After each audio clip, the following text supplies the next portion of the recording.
It's the gift that keeps on giving, Nate. I know. So if it's not one thing, I mean, that's whoever coined that phrase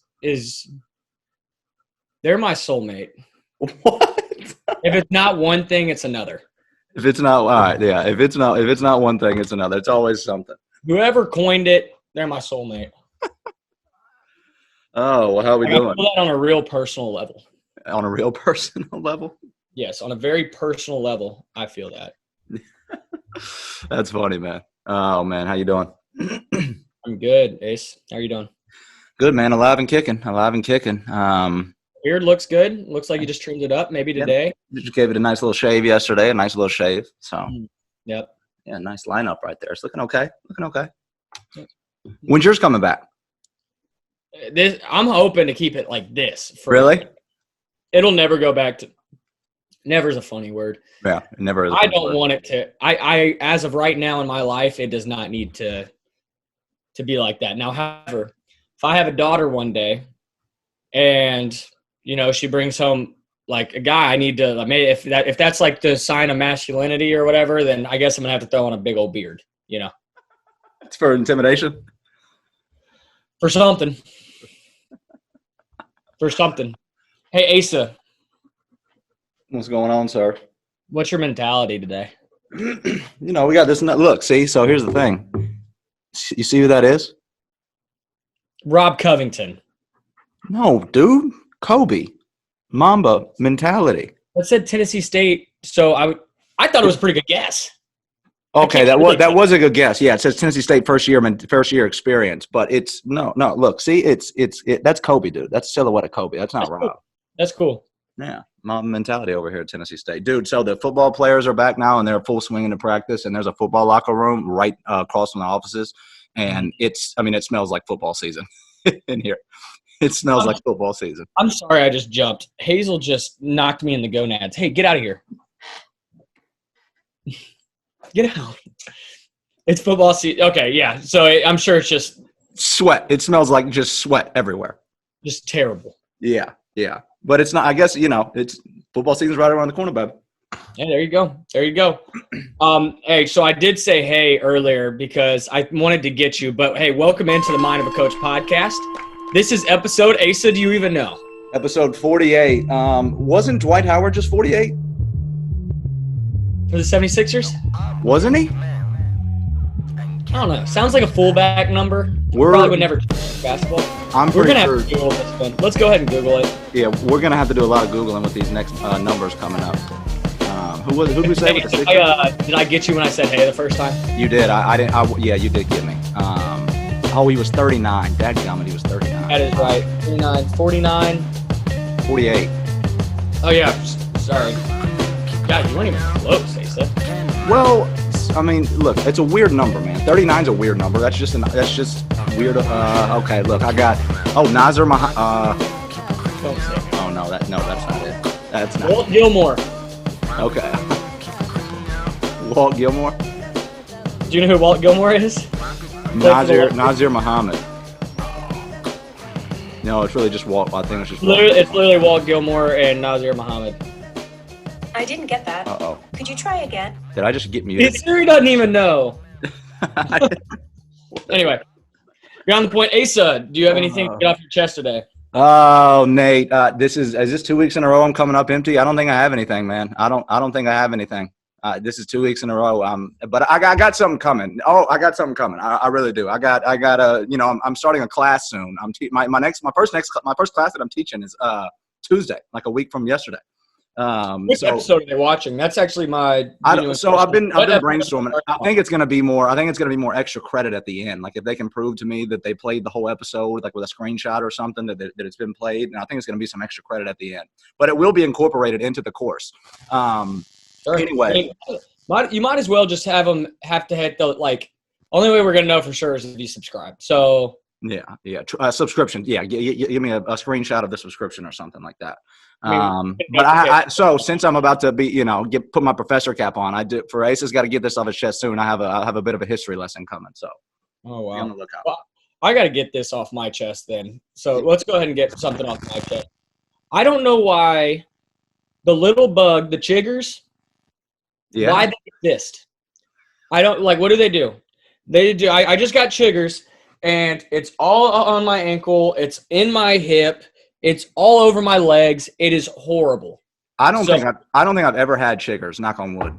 well, this is my first time ever having them, and I'm telling you right now, Don't they come from like damp places? Like if you're wearing socks, or don't they kind of get like up in your socks and then your pants? If you're they're like in the grass, like they're like, and I think that's what happened. I went and played golf, and I think I got it in my socks, or like I was wearing low cut socks, so I think it just like crawled up my leg or something. But they got me, man. They got me good. I'm sorry about that. That sounds very uncomfortable. So yeah, so like I don't understand those ticks. Like I don't understand why God. The stink bugs are the worst. The stink bugs are the most useless. The ones that was always in our dorm at Lipscomb. Those things. Yeah, like those are the most useless creatures on this planet.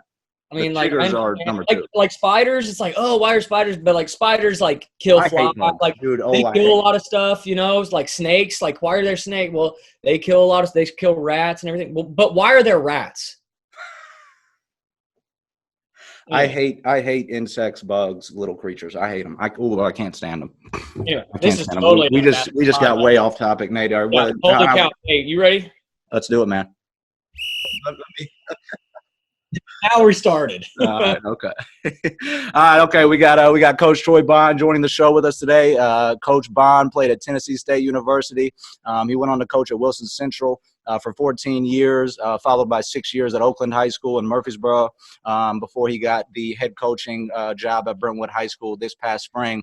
Coach, such short notice, but thank you for coming on, carving out some time in your day. How you doing, man? Absolutely, doing great, man. Blessed for sure. Yeah. What's new in the Brentwood world of basketball?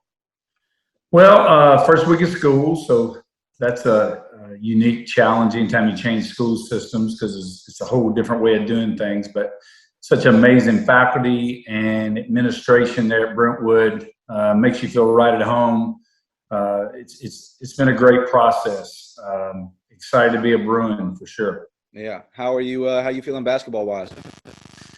Doing well. I'm missing a lot of guys right now in the football, and but we got a lot of young guys that's going to get a lot of work in the weight room right now, and a lot of shots up on open gyms. So, just kind of building right now, trying to get ready for some fundraising activities coming up, and just trying to get ready. November will be here before you blink. Oh, ain't that the truth? Yes, it will. Coach, I got something to add on to that. So what are some fundraising activities that you guys do at Brentwood or whenever you were at Wilson Central? Well, we're about to start a deal with Steve Underwood at Brentwood that we did at Oakland, which is really good. It has to do with email, and it's a great way of raising funds. And we had a great success at Oakland, and I think Ravenwood has done it as well recently, and I think Summit Girls Program has, and been really successful. It's kind of simple. Today nobody wants to go door to door and selling cookies and all this kind of stuff because you have such a turnover time and having to go and do deliveries and all that good stuff. So this kind of simplifies it some. We'll meet next week and actually kind of kick it off, and that's our first order of business there at Brentwood is kind of get that rolling. And we've got a lot of other ideas in the past. I'd done a team camp at Wilson Central in Oakland. It was a great fundraiser in the summer for our programs, and that's something we'll try to bring into Brentwood as well. Got an outstanding group of parents and just a community that really loves their school and being a part of that program. So I think we'll have a lot of success with it.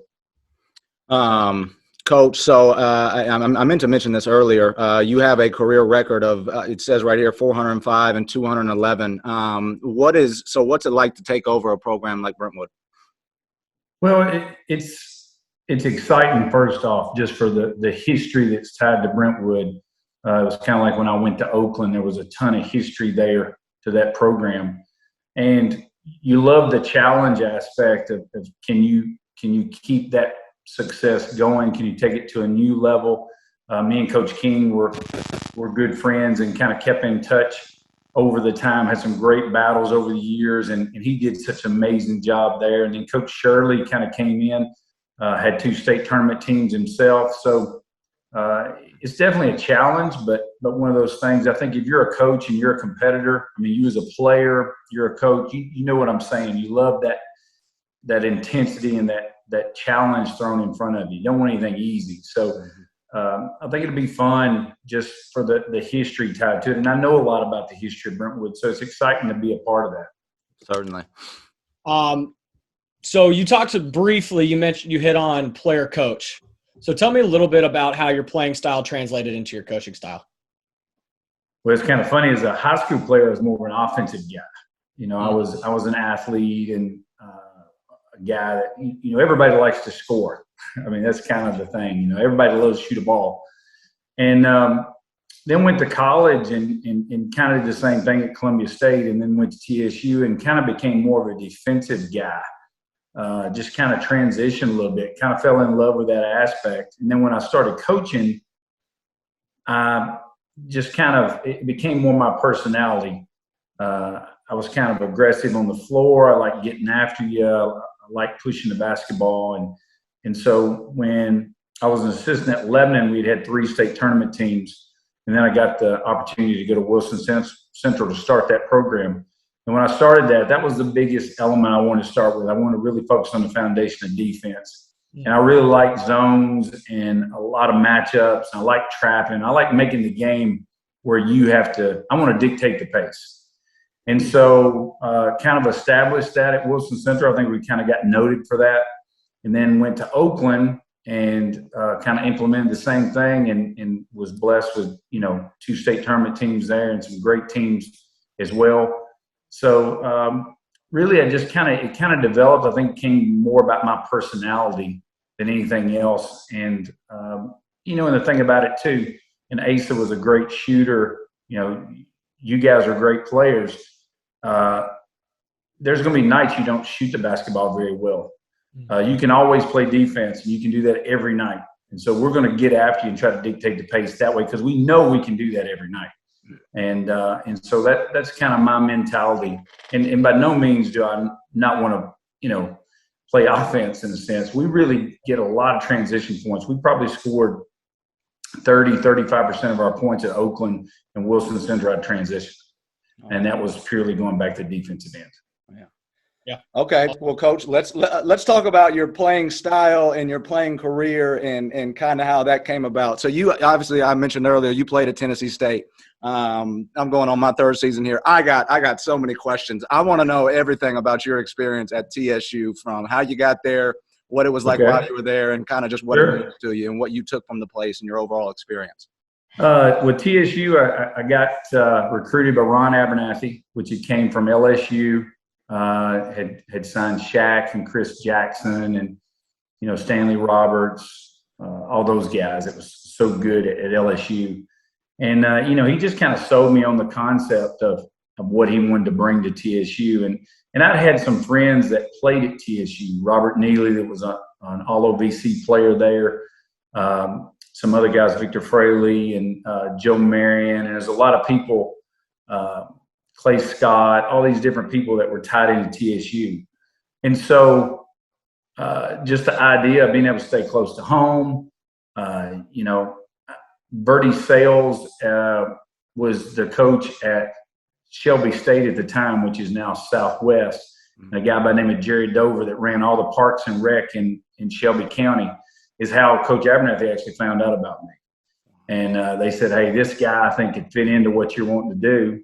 And the rest was history, man. I came in and, you know, was a new fish in the pond for sure, but great memories, great school. You know, me and you had talked the other day how much it's changed since we were there. We had the old plaza, we called it, where we ate the calf, and just everything was so different.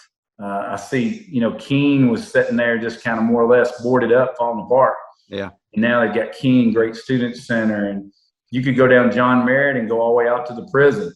You know, They kept going in the Ford glass plant. Yeah. And now, you know, everything blocks the road. There's a whole lot of different additions to TSU campus, which has been amazing. the last time we went to state tournament, we went down there and we shot in the gym and that kind of thing. And, it's crazy. It was, like I say, it was a great experience, fun experience, a lot of lifelong friends there at TSU. Well, all right. Well, so how was your first homecoming experience? Well, unique. You hear people talk about it all the time. And it was funny because a lot of guys that I knew that were older than me back in the day used to go to Keene and watch basketball games. They called it Keene's Little Garden because it was like Madison Square Garden. Yeah, they still got the painting up in there. Yeah, so all the different activities that were tied to that, some of those great games, man, was incredible. So you kind of knew of the experience that was there. And then when you heard about some of the guys like Ed Too Tall Jones and Richard Dent and all these guys playing there, you knew it was going to be an experience unbelievable. The band is incredible. Just the atmosphere and the electricity and the energy there is kind of second to none, really, especially for the size in particular. So it was exciting, man. It was always fun because it was kind of unique in that the football stadium is nothing. When you see it, just looking at it, you don't come away with, oh man, this is going to be crazy cool, and then after you get there and you actually experience it, you totally get it. Oh, dude. I mean, you mentioned the band. The band is unbelievable. They're unbelievable. I got so many good clips from games and the band just going crazy. Greek night, they're all dancing down on the bass. It's incredible. Oh my gosh. Yeah. It's so cool. So why remind us of your nickname? White Tiger. Yeah. Yeah. Who coined it? Right here. So did you have that shirt made? No, it's kind of crazy. A buddy of mine, Gary Boyson, actually played at TSU too and got hurt. Never did get to play. Ended up leaving. Has worked with the NBA as a scout overseas and in Asia and so forth. He told me about this team, and this team is a team in China. And so it was kind of cool with it being white and the black, man. My girlfriend Gail found it and she come home with it for my birthday. I was like, man, that is excellent. I love that. I love that shirt. We need to get some of those over here. That's perfect. You need to trademark that. And the crazy thing is our logo whenever I played at TSU was the Dunking Tiger. Okay. Yeah. You probably have seen it before. Yep. And so that was just kind of cool that it kind of definitely brought back a lot of memories for sure. All right, so hang on. Who coined the White Tiger first? I think my buddy Joe Marion that played, he was from Detroit. Him and a guy by the name of Darrell Brooks, which is probably one of the top scorers there at TSU in history. When I first moved in Epps and on campus, they had saw me and I came out and I started. We went through practice. We was doing 3-on-2, and I ended up about third or fourth time down. I ended up getting a dunk over a guy about 6'10", and they were like, "Oh my gosh!" And they started kind of calling me that. And then Derek Wilcox, that played at Vandy, played point guard on the Sweet 16 team there at Vandy. It was so good with Will Perdue and Goheen and Droud and those guys. We played summer league together in the college deal that they had at Aquinas and NBA during the summer. Mm-hmm. And when I first came in, he saw me go through the layups. He's like, "Oh my gosh, we got to throw you an alley, man." And then they just kind of got coined and just kind of got passed down over the ages, man. Fun. I cannot wait to have the White Tiger back on campus for a game this year. Be awesome. That's amazing, man. I love that. I love hearing about that stuff. So, all right, let's flip the script a little bit here. I do want to talk to you just kind of what drew you into coaching, and how did you get started? What made you fall in love with it, and kind of why have you been doing it for so long? Sure. Well, it was funny. I was really a small kid, kind of growing up for the longest time. I was kind of a nerd type, into horror movies, art, music. I was kind of in that direction.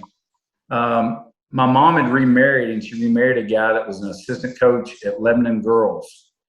And I just really got kind of, I'd watch him breaking down film. I'd watch him doing all this different stuff. And I just kind of fell in love with the game. And so he told me, "Hey, if you want to be a basketball player, here's what you need to do." So I started doing things, started playing basketball some as a 7th grader, didn't make the team.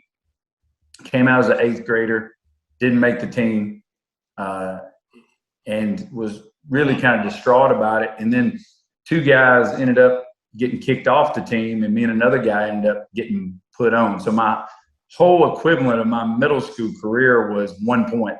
I had 1 free throw. And then when I went to high school, I grew a lot. And so my stepdad, Randy Venata, was just extremely influential in me. He kind of showed me things to do. I'd wear ankle weights, chest vest. I'd do all this crazy stuff, man. Ride a bike 10 miles. I'd do all this type of stuff to try to keep getting better. Show me drills.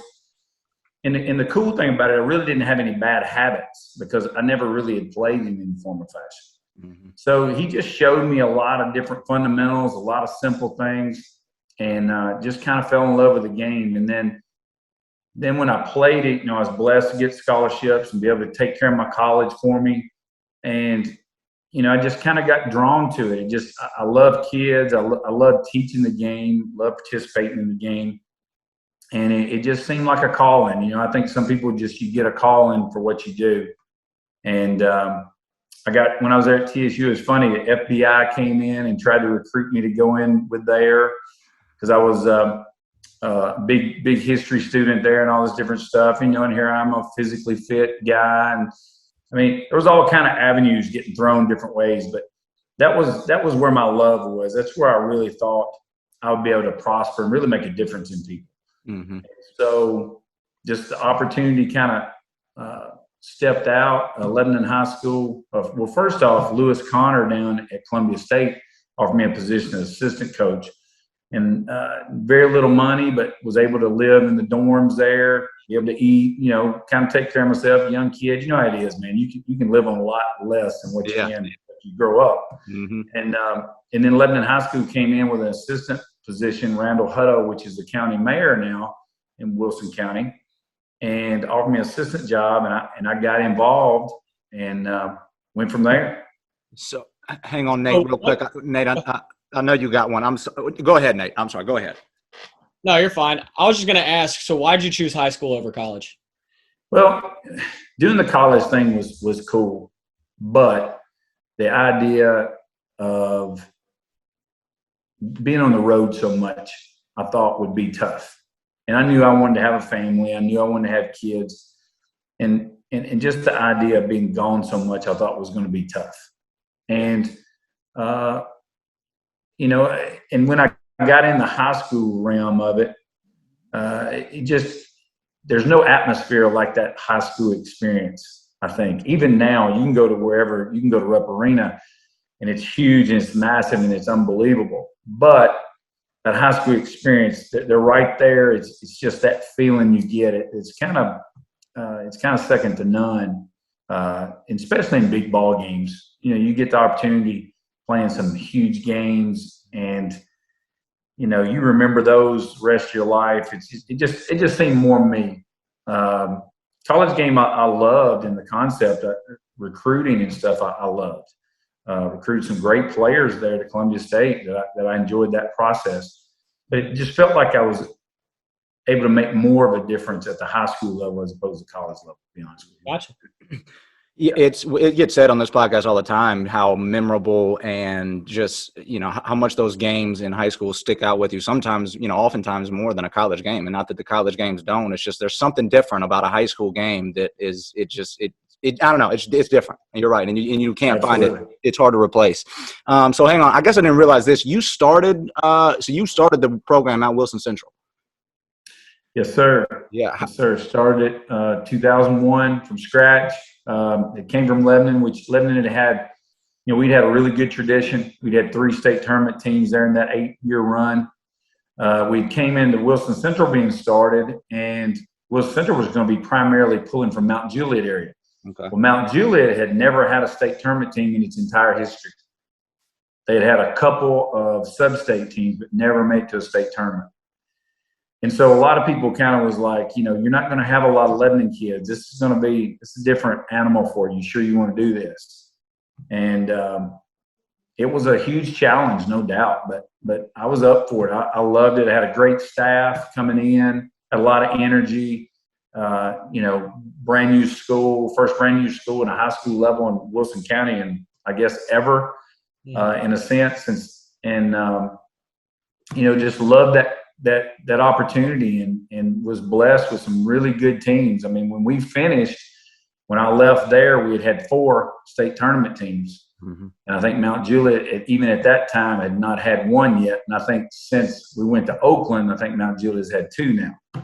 So it was a great experience, great school, and starting something that you put your signature on from the beginning. There's no history to it. You're creating the history. And I felt like we were able to do that there and establish that.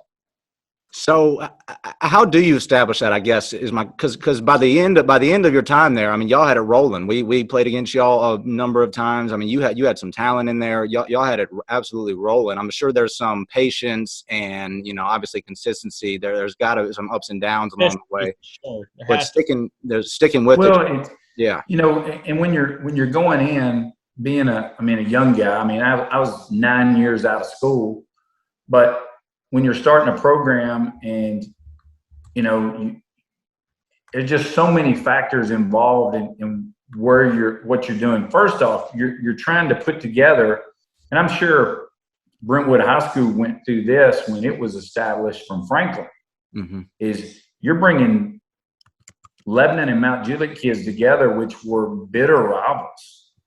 Huge rivals. And now you're going to say, hey, guys, you're going to play together. And, when we first had tryouts, we were able to have a spring practice. The school had not opened yet, but the gym was open and had, where you could get around inside the school. And when we finished up, we had 24 kids that we kept, sophomores to seniors. Wow. And it was funny. Out of the 24, 21 were Mount Juliet kids, 3 were Lebanon kids. Really? And when we started building the program, we really wanted to establish a great weight program. We want to establish a great conditioning program. It wasn't about winning games year to year. It was more about establishing something, a culture that kind of breeds itself, that each kid wants to be a part of that, and they do their part when it's their time to be called. You guys had that at Brentwood. They bought into that culture, and it just kind of happens. And once you get that established, things kind of take care of themselves, man. They kind of work. They kind of, take its own meaning. And again, I had some great staff. Troy Crane, that's been with me, that's with me at Brentwood now, has been with me 18 years. He was a lot of those years at Wilson Central as well. I think that's been a huge part too. Your staff, who you can count on. I've had some great assistant coaches that's gone on to become head coaches, and I had a great trainer in Randall Hutto being a head coach. Extremely detailed guy. Ed Martin, former TSU legendary coach there, was a mentor of mine as well. Truck Robinson, that played there, huge mentor of mine. So I felt like I had a great tree to pull off of and kind of take things and find my own way at the same time. Nobody wants to be just like somebody else, and everybody kind of establishes themselves. And I felt like Wilson Central was a brand that we established. And then when, there were 2 jobs I always said that I'd be interested in leaving Wilson Central for. And it was Brentwood and Oakland. Yeah.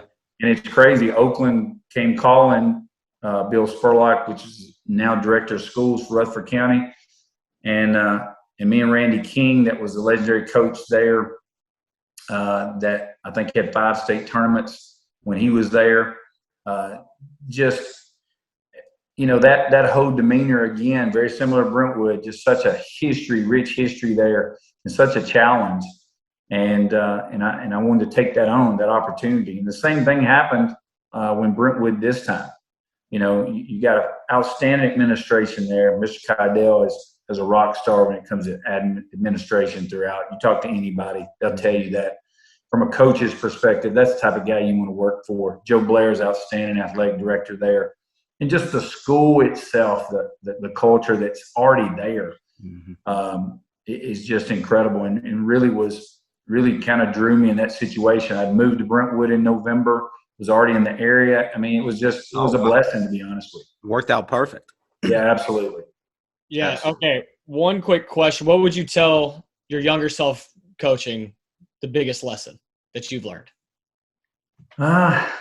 Just work hard, listen, take as much as you can from other people, but yet still be yourself. Still don't coach for necessarily the style that you want to play, maybe as much as understand your personnel, understand where you are, love your kids hard, work them hard, and just keep hanging in there. Don't be a new offense of the week every week. Don't be a new defense every week. Buy into your culture that you want to do, what you want to establish, and work your tail off and try to, really kind of polish your craft and hopefully it'll turn into wins. I've always felt real fortunate to have the career that I've had because I've been in leagues with some of the best coaches in the state of Tennessee. Going head to head with a Dennis King and people like that. I mean, you don't get much better than that, period. Barry Workman at Blackman, and he was at Laverne for years, Troy Allen at Mount Juliet, Bobby Luna at Gallatin, Kent Smith at Bradley Central that was there. I mean, there's so many guys, Terry Tippett at White Station, Wes Henning at Ridgeway. I mean, I've kind of gotten baptized by some of the best, and sometimes not to the best outcome for sure. But I think it's definitely helped me having that ability to just endure all those type of things, be a part of it. When you sit back and think about it, there really are some incredible coaches in the mid-state, all over the state of Tennessee, but especially in the mid-state area too, that probably don't get enough love and respect that they deserve for how long that they've been there. Absolutely. Hey, well, Coach, I'll tell you what. Before we wrap up, we'd like to have a little fun and do some rapid fire questions. You okay with that? Sure. All right, here we go. Last technical. 5 years ago. What'd you do? Just complained on a call. Yeah. Did you deserve it? Probably. Yeah. You ever been kicked out of a game? One time. What'd you do? Believe it or not, I told the guy, I was asking, it was crazy. It ended up coming back. It was a gym during Thanksgiving, probably 50 people in the gym. And I told the guy, I said, I'm gonna call your supervisor. This is wrong. And he tossed me. Supervisor ended up pulling it up on tape, and he looks at it and he said, I can't even hear you. I can hear the ball bouncing. The cheerleaders, what they're saying. I can't even hear you. So anyway, that's it. Okay. All right. Well, you told a couple of stories, and your nickname is the White Tiger. So I'm going to answer this next one. It's, have you ever dunked a basketball on a 10-foot rim? That we know the answer to that one. Absolutely. Yeah. A bunch. All right, well, I'm going to go off that. What's been the best dunk you've ever had? The one that got him. Just dunk in general, or like in a ball game? Let's go both. So it could be like just sitting around. I could stand under the goal, and I could double tap the ball on the backboard and reverse it. Wow. Are you? And facing the other one that I thought was pretty good. You're facing the backboard. I'm facing the goal right up under, and I can literally jump straight up, double tap it about where the square is at the bottom, and then just reverse it right there. What was your vertical? About 42. Ooh. Cam Miller. But in a game one time on an inbounds play, I bounced it off a guy's back, inbounding the ball, and got it and dunked it underneath. Did you? You didn't. It wasn't like a oop type thing where it bounced. No. I bounced it off his back and bounced in. I grabbed it. Wow. Was Was that at TSU? It's Columbia State. Columbia State. Okay, gotcha. Yeah. All right. Okay, you are up 3 at the end of a game. Do you foul or let it play out? Depends on my team. Mm-hmm. Depends on what I believe in. I'm a huge defensive guy. If I have confidence in my team that they can guard it and make sure they're going to get a 2 and not a 3, I probably wouldn't foul. If I'm not real sure about personnel wise, but I've had some teams like that, definitely would foul. Definitely. I think it really depends on your personnel. Okay, leave your best player in with 2 fouls in the first half. Only if they're having a heck of a run and I'm really getting down well over double digits, he would come back. But if it's not, he's going to sit. Yeah. Okay. Absolutely. All right. Go for the tie or go for the win? Probably go for the tie. Yeah. No. Kind of depends on too. If I feel like the other team is significantly better, I would probably go for the win. If I think we're pretty even, I'm gonna play my odds. I'm analytics based, man. I believe in numbers. I think I'm gonna go to overtime, and I'm gonna see what my guys can do. I've got confidence in them. I'm gonna let them go to work. Okay. All right. Casual or professional on the sidelines? A little bit of both. I like gear. I'm a gear guy. I'm not the tie guy so much. I'll do it some, but I like the gear. I like the cool looking gear, cool color coordinated. Maybe throw some Chucks with it, or some cool Kohans or something like that. Man, I like kind of hip, but yet still have a class to it. Yeah, I'm with it. Big gear guy too over here. All right, okay. Early morning practice or evening or night practice? Man, I love early morning. That's something that's going to be a little different at Brentwood because it starts school so early. Mm-hmm. At TSU, we practice in the morning every day. Mm-hmm. I'm an early morning guy. I'm up at 4:30, getting ready to go to the gym. Do that pretty much 5 days a week. So, and I think it depends too. Sometimes it's nice to be able to go in the afternoon when you have a game on that night before, and it's late or that kind of thing. Mm-hmm. All right. If you were not coaching basketball, what would you want to do or what would you be doing? If I could do whatever I wanted to do, I'd love to be a musician, rock and roll, baby. There we go. All right. Absolutely. That would be my gig. I love it. Music is a thing for me. Music makes the world go round, man. Absolutely. All right. Do you play any golf? Never played golf in my life. Not a single round? I've hit golf balls one time at Topgolf. That's wild. That's wild. Topgolf is fun though, man. Topgolf is an adult playground. I have rode in the cart and drove the cart before for David Hood, which Ryan. Yeah. And Did you? Trip, and have done that. So I'm a spectator, but not a golfer. Okay. No form or fashion. Seems like it's too slow for me, man. Too slow. Yeah. All right. Okay. Should every team make the conference tournament? I think every team should get a chance to play. I like the way we kind of do the formats a lot of times, with a play-in game in your bottom portion to kind of see where they are in ways. At least that's the way it was at Oakland. This is they went to a new 4 classification now in basketball in Tennessee. So everything's like 5-member districts now. Mm-hmm. So it's not like it used to be 8 teams, 9 teams, that kind of thing. So, and the cool thing with basketball, and I think everybody understands this, the tournament aspect is what makes basketball so special to me. Mm-hmm.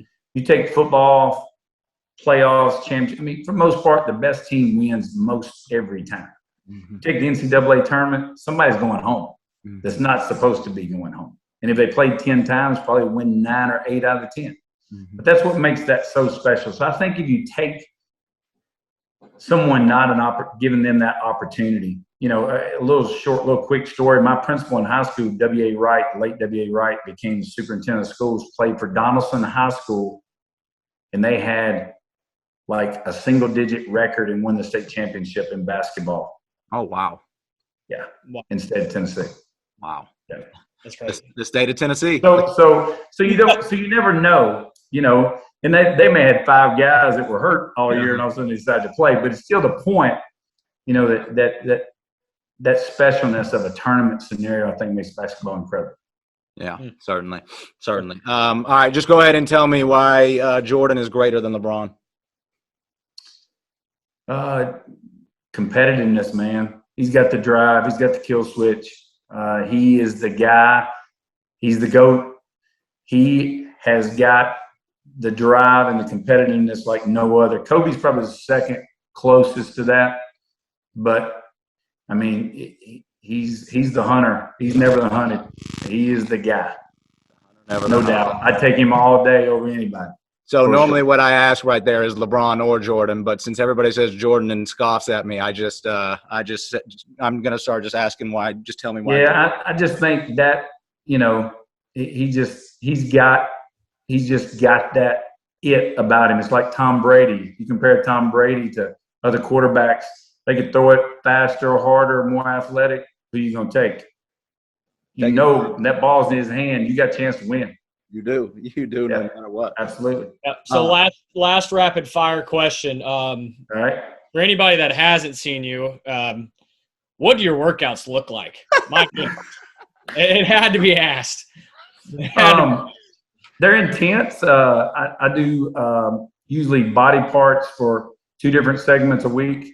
So if I did, let's say chest, for example, I do it Mondays and Thursdays. I always give 2 days rest in between big lifts, and then I'll break it down arms, and I'll do shoulders and back, and I'll do legs separate, and I separate them to where I pretty much get 2 per week.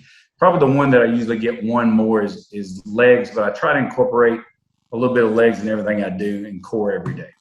So tell me, just for 1 minute, if you had to explain this, how important is rest and diet? Oh man, it's incredible for athletics, weightlifting, anything. You are what you eat. And, I would say it's 75, 80%. Rest is a big thing. It's like me as a coach. We don't practice on Saturdays or Sundays. I believe in the way that we play, we need our legs. Basketball is like a marathon. You're going to start out, and I'd love to win every game. But I may drop some games early to get some experience or do some things to build my program to where I want it to be when it comes February and March. And I want to be that guy that's coming around the bend everybody's looking at saying, oh, man, we don't want to play you. And so rest is huge. I think definitely being in routine and doing a great job of writing down your workouts, keeping them in tune. Do a great job with your food as well. I'm 52, and I want to live, I feel like I'm 30 half the time. I'm always thinking that way. I don't want to get old. I don't want to be that guy. I always want to work hard. My girlfriend Gail Hardwick, same way. Man, we're like peas in the pod, like working on stuff. So athletes, and the great thing about today's athletes, they have so much more information than we did whenever I played. Mm-hmm. It was just, there's so much more they can do. It's a great time to be an athlete. I mean, athletes are bigger and stronger and faster than they've ever been. And they're just going to probably just keep getting that way. It's impressive, really, what some of these guys and kids can do these days. Yeah, perfect. Thank you. Coach Bond, we appreciate you again, man. It was a pleasure having you on. Where can everybody find you on Twitter, Instagram, social media? So on Twitter, it'd be TSU White Tiger. Yeah, it is. And then on Instagram, it's just Troy Bond, T-Bird669. And then you can follow our team, Brentwood High School, on Twitter. It's Bruin Hoops. I think Williamson County has a WC type deal before that, so WCS. A little bit. It's hard to remember. At WCS BHS Boys Hoops. There you go. And I think this is the first time that Brentwood boys basketball has had a Twitter. So something we really wanted to do, really want to publicize our kids and kind of get their names out there. And excited to be at Brentwood, man. Appreciate you guys having me on. Come on anytime you need, man. You guys come check us out at some games too. For sure. Also, go give them a follow. If you're still listening at this point, go give them a follow on Twitter right now. Absolutely. Well, you can find myself on Instagram at the Ace of Spades with a Z on the end. You can find Nathan on Twitter at Coach Nate Moran. You can find him on Instagram at Nate5_Moran. You can find Mind of a Coach on Twitter at Mind of a Coach Pod, and you can find Mind of a Coach on Instagram at Mind of a Coach. Again, Coach Bond, appreciate it, man. Thank you. Best of luck to you and Brentwood. Best of luck to you and Brentwood this year. Thank you. Thank you. From the backbone of the planet Sun.